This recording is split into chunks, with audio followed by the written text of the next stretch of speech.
ലോക ഭക്ഷ്യസുരക്ഷാ ദിനത്തോടനുബന്ധിച്ച് കോട്ടയം ജില്ലാ ഭക്ഷ്യസുരക്ഷാ വകുപ്പിന്റെ നേതൃത്വത്തിൽ അരുവിത്തറ സെന്റ് ജോർജ് കോളേജിലെ ഫുഡ് സയൻസ് ഡിപ്പാർട്ട്മെന്റുമായി സഹകരിച്ച് ഭക്ഷ്യസുരക്ഷാ പരിശീലന ക്ലാസും വിദ്യാർത്ഥികൾക്കായി ഭക്ഷ്യസുരക്ഷാ ക്വിസും സംഘടിപ്പിച്ചു. ഭക്ഷ്യമേഖലയിൽ പ്രവർത്തിക്കുന്ന നിരവധി സംരംഭകർ, വിവിധ കോളേജ് വിദ്യാർത്ഥികൾ എന്നിവർ പരിപാടിയിൽ പങ്കെടുത്തു.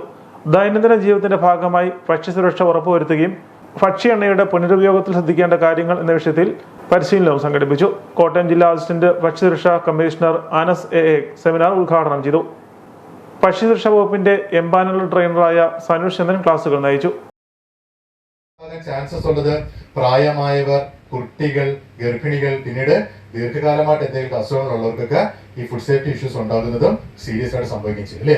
അപ്പം ഈ പറയുന്ന ഫുഡ് സേഫ്റ്റിക്കകത്ത് നമുക്ക് ഈ ഹസാർഡ് എന്ന് പറയുന്നുണ്ടല്ലേ, ഫുഡ് സേഫ്റ്റി ഹസാർഡ് അല്ലേ. എന്താണ് ഫുഡ് സേഫ്റ്റി ഹസാർഡ് എന്ന് പറയുന്നത്? എന്താണ്? Biological, physical, chemical agent in food or condition of food which cause an adverse health effect ആണ് നമ്മൾ ഫുഡ് സേഫ്റ്റി ഹസാർഡ് എന്ന് പറയുന്നത് അല്ലേ.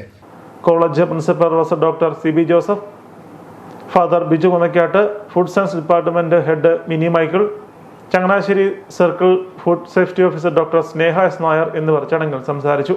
സെമിനാറിന് ശേഷം വിദ്യാർത്ഥികൾക്കായി ഭക്ഷ്യസുരക്ഷാ ക്വിസും സംഘടിപ്പിച്ചു.